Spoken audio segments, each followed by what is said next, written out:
Welkom terug. Nou, Maart is breinbeseringsbewustheidsmaand en so belangrik dat ons hieroor gesels. En vanoggend gesels ons met Cindy Holthuizen. Nou, sy is die organiseerder, die hoof van Brain Life. En ons gesels ook met Michelle Ferré en sy praat oor haar familie se storie en deels 'n bietjie meer daaroor. Goeiemôre julle. Môre. Lekker om hier te wees. Michelle, wie of wat is Brain Life en wat doen julle presies? Goed, so Cindy sal vir ons meer vertel oor die organisasie, maar my man is 'n lid by Brain Life. Hy het 'n breinbesering opgedoen na 'n motorongeluk.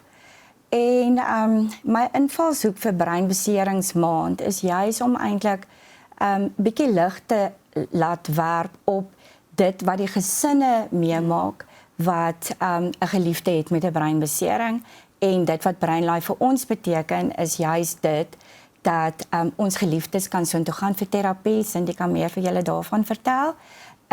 Maar ook dat ons besef dat ons nie alleen is in dit wat ons meemaak nie, en dit is wat ek by Brain Life gekry het. Kan meer vir julle daarvan vertel. Ja, ons sien uit om jou spesifieke getuienis daaroor te hoor. Cindy, sê ons dalk net gou eers, wat is die statistiek oor Suid-Afrika en breinbeserings? Dit is 'n baie moeilike vraag om te antwoord, want daar is nie goeie nasionale statistieke nie. So studies, daar studies wat aandui dat dit omtrent min of meer 87,000 traumatiese breinbeserings per jaar is, tot studies wat aandui, ek dink in 2021 was daar, het 'n studie bevind dat daar 160,000 traumatiese beserings per jaar is. Maar mens moet onthou, daar's ander oorsake van breinbesering ook. Daar's beroertes en kanker en allerlei dinge. So dis waarskynlik baie meer. Ja, ek dink die realiteit is daar's baie meer mense wat geaffekteer word deur breinbesering as wat mense besef, maar ongelukkig is dit iets wat mense eers aan dink of van weet as dit met hulle self of 'n geliefde naby aan hulle gebeur het. Dink jy daar's genoeg ondersteuningsnetwerke in Suid-Afrika enigstens as ons praat oor breinbeserings? Glad nie. Veral nie vir mense met verworwe breinbeserings nie. Mense wat normale lewens gelei het en iets het gebeur. Daar's definitief nie genoeg ondersteuning nie. Daar's baie min organisasies wat ek het nie eers een hand nodig om hulle te tel nie, wat mense in die langtermyn ondersteun. Nie eers 'n handjievol nie. So dit is 'n regte area waar daar 'n leemte is. Ja. Nou, Michelle, jy het gelukkig Brain Life op jou pad gekom na jou man se besering 15 jaar gelede, nee? Ja, so dit het in 2011 gebeur. Hy het teen 'n bees vasgery op 'n nasionale pad net naby Heidelberg. En ek dink die groot ding is, dit is nooit deel van 'n menseverwysingswêreld eers nie. So hy was vir 6 weke in 'n koma en hy was vir 3 maande in rehab, waar hulle maar moet leer om van vooraf alles te doen, te leer te eet en al sulke goed. Maar daar word ongelooflike werk by die rehabilitasiesentrums gedoen. Maar dan word daai mense ontslaan. En dan kom hulle huis toe. En dit is waar die groot leemte lê. Mense weet glad nie hoe om daardie situasie te hanteer nie. Want jy kry eintlik 'n vreemdeling terug. Ja. Toe Jackie huis toe gekom het, was hy nog op doeke. Daar was ons moes hom voer. So in die eerste plek moes ons hele huis 'n bietjie anders inrig. Dit is 'n verskriklike traumatiese ding, want jy kry eintlik 'n vreemdeling terug wat uiters deurmekaar is, wat baie sorg nodig het. So daar is ook nie in die eerste plek finansiële, jy weet, mense is van finansiëel nie voorberei op so ietsie nie, en dan emosioneel ook nie.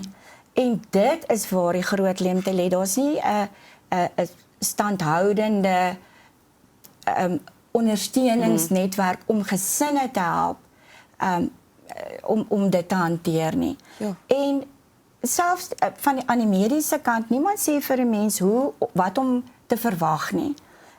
So jy figure dit maar uit soos wat jy aangaan by die huis, en dan moet jy maar jou eie navorsing doen. So weet, ek het ook nie geweet van Brain Life byvoorbeeld nie, en dan moet jy jou eie navorsing begin doen en Google maar goed, en hoe gaan ek my man stimuleer en al sulke goed. So dit is regtig 'n Brain Life was vir ons 'n absolute wonderwerk dat ek op hulle afgekom het. En daai eerste oomblik toe ek Cindy se stem hoor, toe weet ek, hierso is 'n plek. Jy is nie alleen nie. Ek is nie alleen nie. En dit is wat hulle ook vir my gedoen het, want jy lewe in hierdie kokonnetjie van oorlewing. En dan ontmoet 'n mens ander gesinne wat deur dieselfde goed gaan. So in 2013 het Isel Venter, wat daai tyd die redakteur was van Huis en Nood, vir my gevra om 'n blog te skryf oor ons journey met 'n breinbesering. En ek het eintlik daar besef, soos wat die mense my gekontak het ook, is dat daar is soveel mense in ons land wat mense moet versorg wat 'n beroerte gehad het, jong mense. Mense dink altyd beroertes tref ouer mense. Maar dit is nie die geval nie. So dit is ouers wat na kinders moet kyk wat of 'n breintumor gehad het of wat ook al, en hulle weet glad nie om dit te hanteer nie. So hier in Pretoria is ons regtig dankbaar om hierdie organisasie te hê wat 'n ongelooflike werk doen in terme van ondersteuning. Ons Jackie, hulle gaan 1 keer 'n week gaan hulle vir groepterapie, en ons wens ons kan dit verder uitbrei, maar die organisasies soos Brain Life is maar afhanklik van finansiële hulp wat nie van die regering se kant af kom of so nie. So mense is maar regtig aangewese op mense se donasies en al sulke goed. So Brain Life het op die oomblik 2 takke, een in Mamelodi en een in die Bulgers. En hulle doen net 'n ongelooflike werk vir mense met breinbeserings, en ek wens mens kon dit eintlik verder uitbrei in die land. Ja. Cindy, ek is net so vinnig ter afsluiting vir enigiemand wat vandag sit en kyk en deur dieselfde gaan as wat Michelle se gesin byvoorbeeld gegaan het. Wat is die eerste stap? Waartoe reik hulle uit? Hoe kom mense dalk in kontak met julle of selfs mense wat julle wil ondersteun? Ons is net 'n telefoonoproep weg. Mense kan almal gebruik sosiale media. Mense kan ons vind op Facebook of Instagram. Hulle kan ons bel, hulle kan ons mail. En ek dink die families, soos Michelle gesê het, families moet hierdie pad op hulle eie in isolasie navigeer. Ek dink vir mense daar buite wat hierdie pad stap, wil ek sê, daar is, dit voel of dit net jy en jou gesin is, maar daar is baie ander mense daar buite wat deur dieselfde gaan, en wanneer ons bymekaar kom, is ons sterker. Ons kan van mekaar leer, ons kan mekaar motiveer op die dae wat dit moeilik gaan.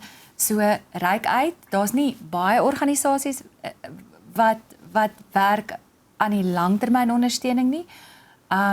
Maar daar is 'n paar. En ja.